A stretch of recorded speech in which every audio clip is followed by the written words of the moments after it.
Hi, this will be a quick tutorial over the Foundry feature entity links, how to use them with macros, as well as an overview of some macros I'm going to be releasing today that should help interface between the two.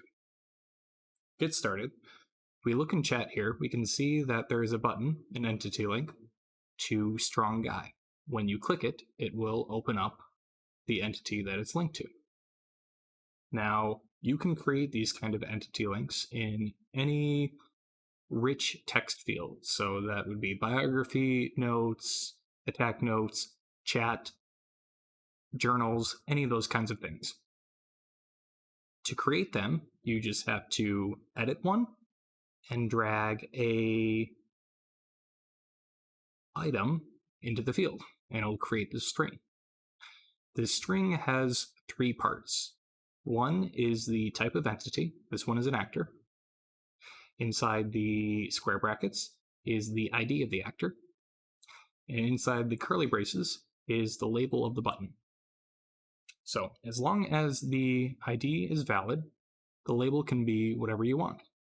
So Cunning Friend 2 here still opens up the Cunning Friend actor.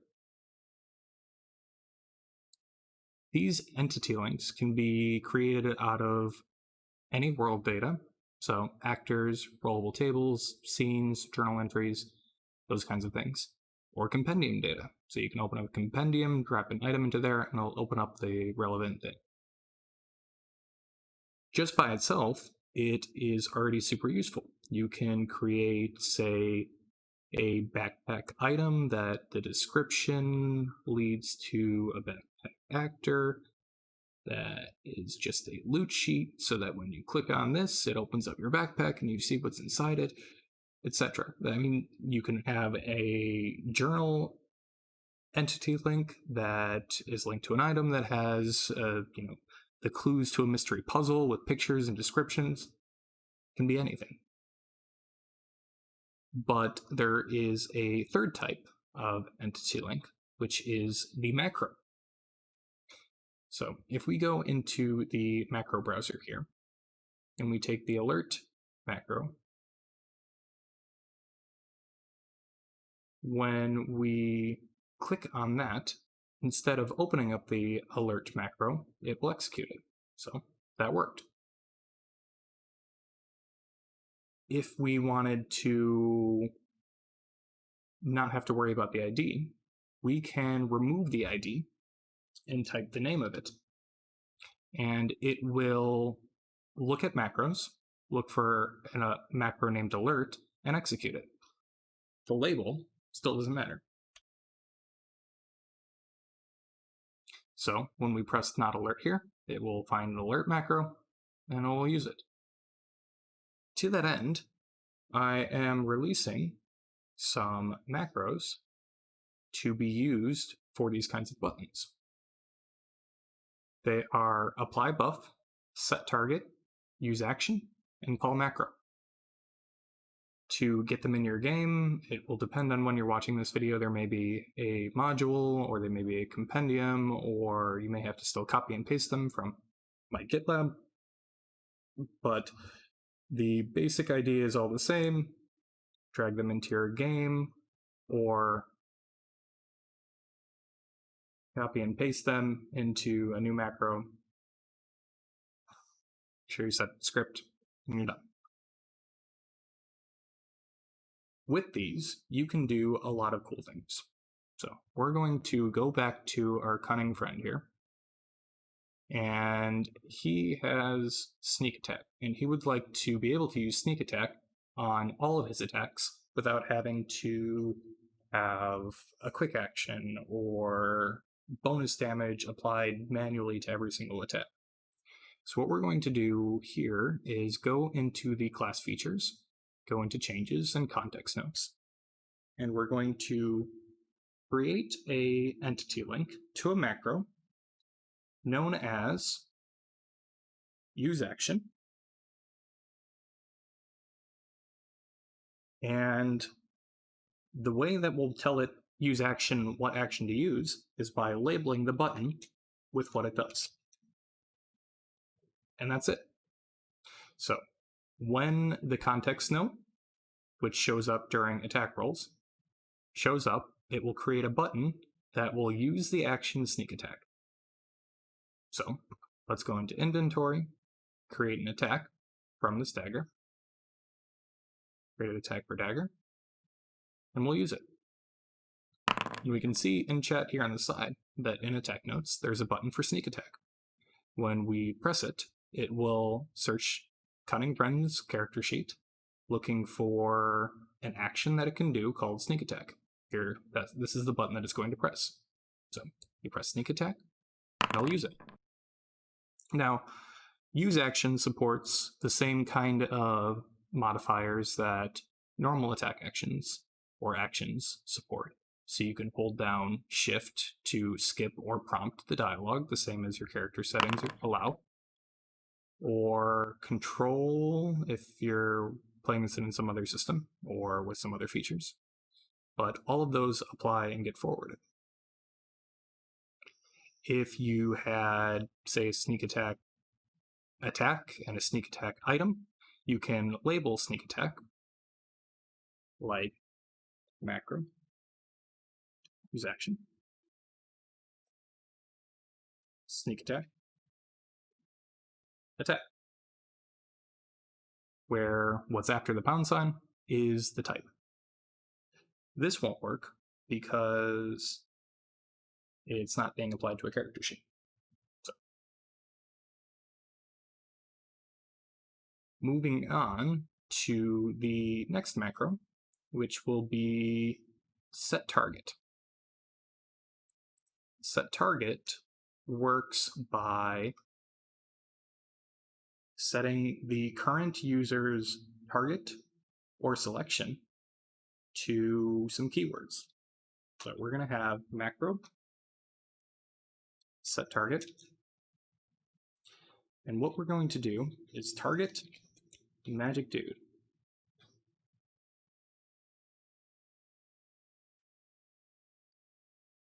And it creates a button that when we press it, will target magic dude. If we wanted to clear the targets, we would just say clear target magic dude. Tense really doesn't matter here. Targets or target are both fine. And it'll clear it. You can also do things like set a template, where we're going to target template. And when you press this button, it'll set targets inside the template. The same works for selection. So we can select template, maybe add a comma so we can add some additional. And we'll also select magic dude this time. So the template plus magic dude. When we click it, they all get selected. Select, template, and magic dude. We can remove the template and remove magic dude from the selection by adding a modifier to the front. Remove select magic dude. That sounds a little silly. Let's remove selection magic dude. We'll click this, and magic dude is no longer selected, just strong guy and cunning friend are. And all of these buttons would work inside of attack rolls or descriptions. You can place them wherever you want, click them and apply them. And it's as simple as changing the label to do what you want. All of these actions are documented in the comments section at the beginning. So we can see that setTarget, you choose a target type, which is target or selection, to depend on whether you want to modify your target selection or your selection selection. That makes sense. And then what it's actually targeting, either selected, targeted, character name, the template, or me, myself. You can also add a negative in front to remove it. Say if you wanted the template without yourself or without your allies, something like that. You could have a add to only add to the selection instead of just setting it to exactly what it is, because that is the default. You can look through the syntax and experiment with it. To make experimentation a little bit easier, I have included a macro called callMacro. Because these macros only really work through this button, I have created a very short macro that's not going to bloat your game, that you can create as many copies as you want of, and whatever the title of this is, it will apply that title to whatever one of these macros, applyBuff, setTarget, useAction. So we're going to apply clear targets to the setTarget macro. So when I press clear targets, they're gone. Finally, we're going to look at the most complicated of them all, applyBuff, which will take a buff from the compendium over here and apply it to your selected character name, targets, template, me, myself, the speaker of the chat card, and it defaults to the selected. So to create something where I want to apply a buff to selected, strong guy, and cunning friend, I would apply mage armor, and the macro is going to be applyBuff. This is right here the equivalent of going into here, typing macro applyBuff, which is the target, and the label is apply mage armor. So we're going to save that. This button now says apply mage armor. When we apply it, we can go into these actors, and we can see that in their temporary buffs, they have mage armor. We're going to remove this and add it again. You can see it gets activated.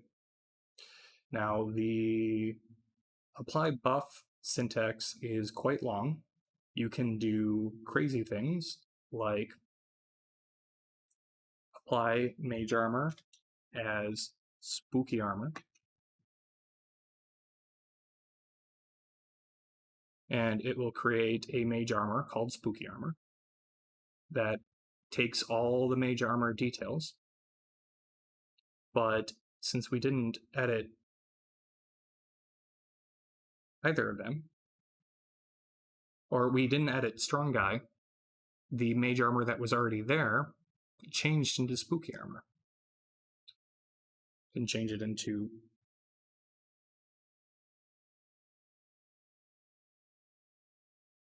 mage armor again.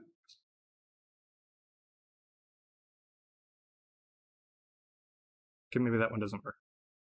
But if it has the original name, you can change it to something else. It applies fairly intelligently, hopefully more so by the time that you're watching this video. If there are... Actually, one final note. The compendiums that applyBuff works from is based on this configuration setting right here. So here we have compendium priority, world my buffs. So if you have a compendium storing all your buffs, it will search there first instead of through the common buffs. So if you wanted to take these common buffs and add on to them or change the icons or give them extra flavor or descriptions or corrections or whatever, you can create your own compendium, check there first, and if not, then fall back to the common buffs. I'm sure common buffs will increase in quality and scope as time goes on, but if you wanted to override, this is where you would put it. If this is empty, like this, or it has something in it, it will ignore things that can't find your buff. to that end, the only other thing that you have to worry about is permissions for the macros. So applyBuff, setTarget, useAction, and callMacro. useAction, setTarget, and applyBuff, they don't have to be, there should only be one of them in the world. So we can remove this as long as they are in the macros directory, they can still be called. Apply Mage Armor will still apply Mage Armor to the selection here.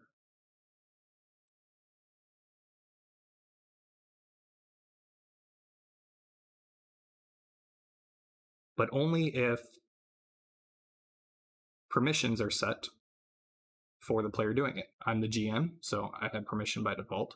But if I wanted everyone to be able to use the applyBuff macro, I would set it to observer, and then they'd be able to call it through chat buttons or entity links, or creating their own macros to call it.